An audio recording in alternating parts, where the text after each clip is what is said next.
Welcome to government job private job vacancy YouTube channel. இன்றைக்கி நம்ம என்ன ஜாப் பற்றி பார்க்க போகிறோம் அப்படின்னா, மின்சாரத்துறையிலேருந்து நமக்கு நோட்டிஃபிகேஷன் வந்திருக்கு. டிஎன்இபி அப்படின்னு சொல்லுவாங்க.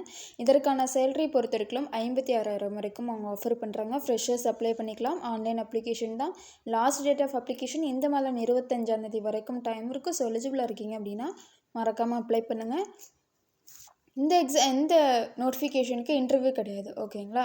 ஸோ இப்போ தான் ஃபர்ஸ்ட் டைம் நம்ம சேனல் பார்க்குறீங்க அப்படின்னா மறக்காமல் லைக் பண்ணுங்கள், ஷேர் பண்ணுங்கள், சப்ஸ்கிரைப் பண்ணுங்கள். வாங்க வீடியோக்குள்ளே போகலாம். இதுதான் அந்த நோட்டிஃபிகேஷனோட PDF. TNPSC Tamil Nadu public service கமிஷன்லேருந்து நமக்கு இந்த நோட்டிஃபிகேஷன் வந்திருக்கு. இது முழுக்க நான் இன்டர்வியூ போஸ்ட்டில் அடிப்படையில் தான் வந்திருக்கு, ஓகேங்களா? ஸோ இப்போ ஃபஸ்ட்டு போஸ்ட்டு வேக்கன்சிஸ் இதெல்லாமே பார்த்துடலாமா? ஃபஸ்ட்டு அசிஸ்டண்ட் இன்ஜினியர் எலக்ட்ரிக்கலில் தான் அவங்க கேட்டிருக்காங்க, ஓகேங்களா?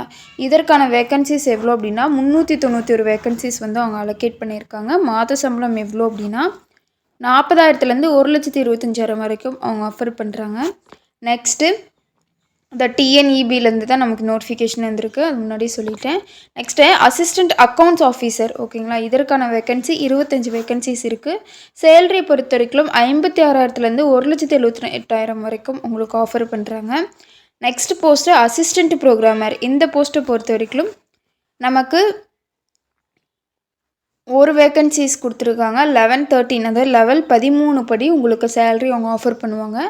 எந்த டிபார்ட்மெண்ட் அடிப்படையில் இந்த அசிஸ்டன்ட் ப்ரோக்ராம் ஜாப் வந்து ஆஃபர் பண்ணுறாங்க அப்படின்னா அரசு ரப்பர் கார்ப்பரேஷனில் இருந்து உங்களுக்கு அவங்க ஆஃபர் பண்ணுறாங்க. நெக்ஸ்ட்டு அக்கௌண்டண்ட்டுக்கு பார்த்தோம் அப்படின்னா மேக்னசைட் டிபார்ட்மெண்ட்லேருந்து வந்திருக்கு. இதற்கான வேக்கன்சிஸ் ஒரு வேக்கன்சி. சம்பளம் வந்து லெவல் 13 படி உங்களுக்கு சம்பளம் அவங்க ஆஃபர் பண்ணுவாங்க.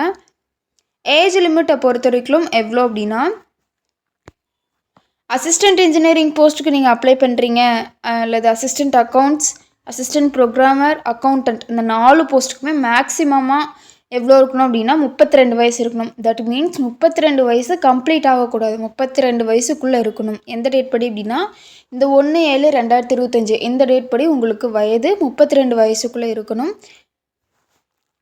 எக்ஸ் சர்வீஸ் மேனாக இருக்கீங்க அப்படின்னா 50 வயசு, ஓகேங்களா?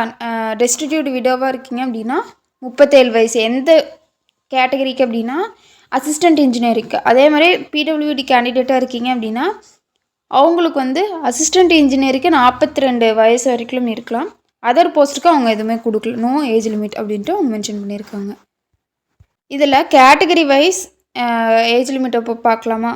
ஃபர்ஸ்ட்டு அசிஸ்டண்ட் இன்ஜினியர் எலக்ட்ரிக்கலுக்கு பார்த்தோம் அப்படின்னா 34 வயசு கம்ப்ளீட் ஆகக்கூடாது.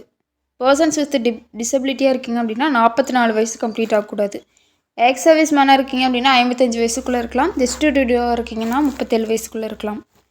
Next assistant accounts officer, assistant program accountant, இவங்களுக்கு வந்து எந்த ஒரு ஏஜ் லிமிட்டும் கிடையாது. இந்த போஸ்ட்டுக்கு இந்த கேட்டகரியில் நீங்கள் இருந்தீங்க அப்படின்னா நீங்கள் வந்து எலிஜிபிள், நோ ஏஜ் லிமிட் அப்படின்ட்டு அவங்க மென்ஷன் பண்ணியிருக்காங்க.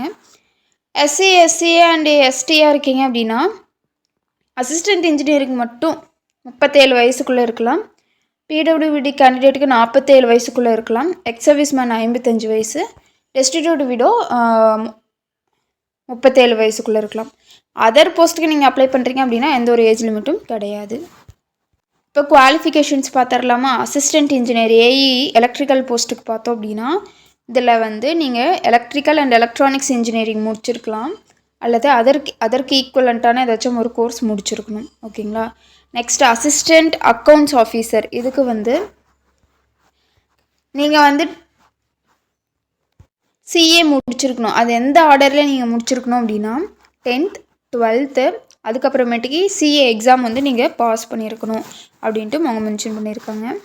நெக்ஸ்ட்டு அசிஸ்டண்ட் ப்ரோக்ராமர், இதுக்கு வந்து மாஸ்டர் டிகிரி இன் கம்ப்யூட்டர் அப்ளிகேஷனில் வந்து நீங்கள் மாஸ்டர் டிகிரி முடிச்சிருக்கலாம்.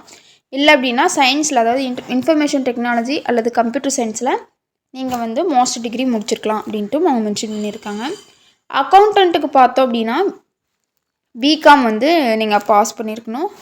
அண்டு சிஏ எக்ஸாமையும் நீங்கள் வந்து இன்டர்மீடியட் எக்ஸாம்னு சொல்லுவாங்க இல்லையா, அதையும் நீங்கள் வந்து பாஸ் பண்ணியிருக்கணும் அப்படின்ட்டு அவங்க மென்ஷன் பண்ணியிருக்காங்க. சிலபஸ் எல்லாமே எப்படி இருக்கும் அப்படின்ட்டு பார்த்துடலாமா? ஃபஸ்ட்டு அசிஸ்டண்ட் இன்ஜினியருக்கு பார்த்தோம் அப்படின்னா டிகிரி லெவலில் இருக்கும் அப்படின்ட்டு சொல்லியிருக்காங்க. கொஷின் பேப்பர் இங்கிலீஷில் தான் இருக்கும். அசிஸ்டண்ட் அக்கௌண்ட் ஆஃபீஸருக்கு பார்த்தோம் அப்படின்னா ஃபைனல் லெவலில் இருக்கும். இங்கிலீஷ் லாங்குவேஜில் தான் கொஷின் பேப்பர் இருக்கும். எல்லாமே இங்கிலீஷ் லாங்குவேஜ் தான். அசிஸ்டன்ட் ப்ரோக்ராமருக்கு பிஜி டிகிரி லெவலில் இருக்கும். அக்கௌண்டண்ட்டுக்கு இன்டர்மீடியட் லெவலில் இருக்கும் அப்படின்ட்டு அவங்க மென்ஷன் பண்ணியிருக்காங்க. ஸோ அவ்வளோதான் இந்த நோட்டிஃபிகேஷனோட பிடிஎஃப்.